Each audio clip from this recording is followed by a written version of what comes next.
Ekyamazima omukyalo ono Anita Anet Among abadde mubbi. Ng'emazima kati buli omu agalabye. Naye ffe tugamba nti si ye mubbi yekka. Era bwe tuba twagala bannayuganda bakkirize nti kweri nti kaakati luno olutalo lwakulwanyisa nguzi, ababbi bangi.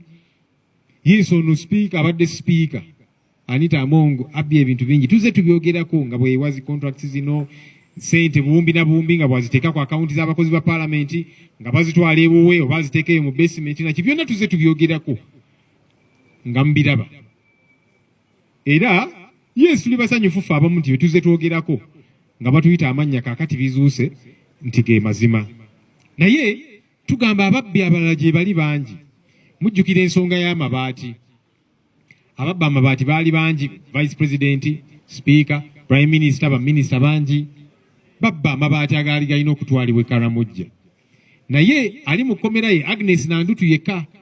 Nandutu simuwolereza kubanga naye mubbi. Abeerereyo ddala mu kkomera. Naye si ye mubbi yekka, si ye yabba amabaati yekka, abalala bo nga tebaakwatibwa ku nkoona. So kaakati yali speaker Anita Among nze simuwolereza. Era ninze ng'ali mu kaguli ka kkooti bamuwozese kubanga ayina eddembe lye rights ze nga suspect, bamuyise mu process atwalibwe e Luzira.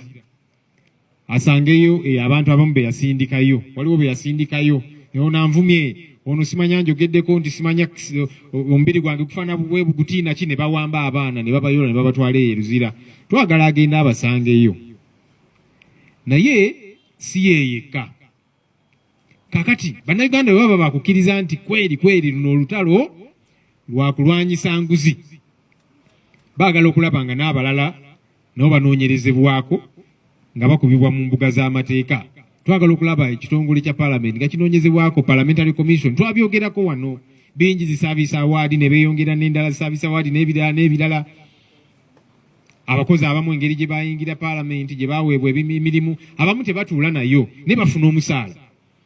Nga ku lukalala kwali ng'omukozi era afuna omusaala gwe buli mwezi, naye talinnyako ku paalamenti. Kati ebyo byonna twagala birondoolebwe, ekituufu kiveeyo. Abo oli abo bannayuganda bajja kukkiriza. Kubanga ebbanga lino lyonna Mwai Museveni azenga awagira enguzi. Yagamba IGG ababbi baleke tobagendako nnyo. Bonna obalemerako sente ze babbye bajja kuzitwala awalala. Oyo yagamba nti alwanyisa enguzi kweri. Abamwetoolodde bonna babbi n'abawolereza. Mwai Museveni yali ekyankwanzi n'ababaka be. N'agamba nti ababaka bano abamu bantuukirira era ne bankubadde babba buwumbi na buwumbi ne mbasonyiwa. Ddi lw'osalawo nti ono omusonyiye ono tomusonyiye? Bonna babbi batwalibwe mu mbuga z'amateeka. Kati kitwagala okulaba ku nsonga eno, kubanga ffe tetukkiriza nti gavumenti eno eri serious mu kulwanyisa enguzi. Twali wano wiiki eziwedde ku press conference wano, nenkwata akazindalo neŋŋamba nti ono omukyala Anita Among engeri gye yeeyisa, abba ssente empitirivu, abeere ne ssente, naki yayagala kudduka kuvuganya ku kifo kya president gye bujjako awo. So ayagala akuŋŋanye ssente empitirivu z'anaakozesa mu kalulu n'ebirala.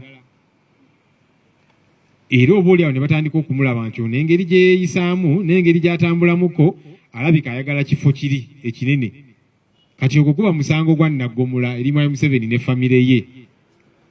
Kakati oba oli awo bagambye nti ono ayagala entebe ennene ate nga n'obubbi mubbi, katumuyole. Ffe tuli basanyufu nti omu ku babbi bali mu kumunoonyerezaako, naye tugamba nti n'ababbi abalala nabo banoonyerezebweko. Awo tutegeere nti paalamenti kati eri siriyasi ku nsonga zino. Era abakyamuukiridde ensangi zino nti kaakati NRM yatuwadde sipiika omulala gwe baagala yabeere sipiika. Omuntu yenna ateekebwawo ng'akimanyi nti Mwai Museveni ne famire ye be bantaddewo, amateeka newankubadde abaagamanyi aba agenda tambulira ku ntole zaabwe. Ate ng'ekyo kikyamu, abalina otambulira ku mateeka. Kati kitwagala era tugenda babuulira ffe nga NUP enteekateeka ze tulina ku nsonga zino, kubanga tukkiriza nti bannayuganda baagala okulaba abakulembeze basobola okwesiga. Bannayuganda baagala okulaba sipiika nga sipiika atambulira ku mateeka, sipiika nga tafuuse nampulira zibe, nga speaker yagamba ababaka gwe shut up sit down toyina byogera ebirimu amagezi. Bannayuganda baagala okulaba speaker ng'ali ku nsonga za bannayuganda. Bannayuganda baagala okulaba speaker ng'awa bannansi ekitiibwa. Bannayuganda baagala okulaba speaker n'omumyuka we ng'ensonga eziriwa bannayuganda zasosowaza so si kuleeta mateeka lino tulireese litagetinga ono ayogera nnyo tumuleeteko etteeka. Bano aba NUP batusumbuwa nnyo tubateekeko etteeka. Bannayuganda baagala okulaba obukulembeze bwa paalamenti obuli ku mulamwa ogwa ssemateeka yaffe, obuli ku mulamwa ogwa bannayuganda. Ensonga lwaki ffe tugambye nti ensonga eno tunulibwamu kubanga bannayuganda baagala obukulembeze. Tuze twogera ku kubba ssente y'omusolo ku bubbi obukute wansi ne waggulu. Abantu abamu nga babibalaatiramu nga babitwala ng'ebyolusaagiriro. Naye twebaza bannansi kubanga amaloboozi gasigala gayimuka. Mwalaba abavubuka nga beekalakaasa march to parliament ne babayoola ne babakubakuba n'ebirala. Naye kimaze ne kyeyoleka nti baali babakubira bwereere, baali babakwatira bwereere. Naffe baali bayita amannya nti gwe walana speaker, gwe Ssenyonyi toyagala ono, gwe activist ono, bano aba civil society ndisimanya bali b'ebisiyaga be batukumamu omuliro. Kati amazima gatandise okuzuuka. Nali nkyakulembera akakiiko ka Kosase nga tulondoola Uganda Airlines ekitongole ky'ennyonyi y'eggwanga. Ne tulemerako ku nsonga ez'enjawulo ne ku yali akulembera ekitongole ekyo mukyala Jennifer Bamutulaki. Abantu abamu ne bagamba gwe Ssenyonyi wala n'omukyalo oyo wala n'abakozi ba gavumenti ne banno. Ne tugamba naye obujulizi buno lwaki temubugoberera ne mukola ekituufu.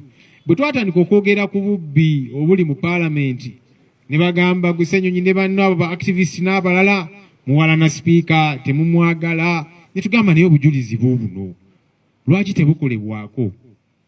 Twebaza Katonda nti twejjeeredde. Abaali batuyita amannya kaakati ate nabo batwegasseeko nga baga ne buno obubbi ate nga bwa kika kya waggulu.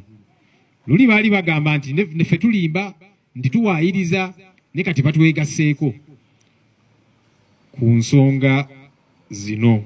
Era kirungi nti amaloboozi gaabwe gatandise okuvaayo obudde. Era nkubiriza abantu nti bw'oba olina ekintu ky'oliko ng'okikkiririzaamu kiremereko. Wayitawo obudde abantu ne balaba ensonga gy'obaddeko gweremerako bulemerezi.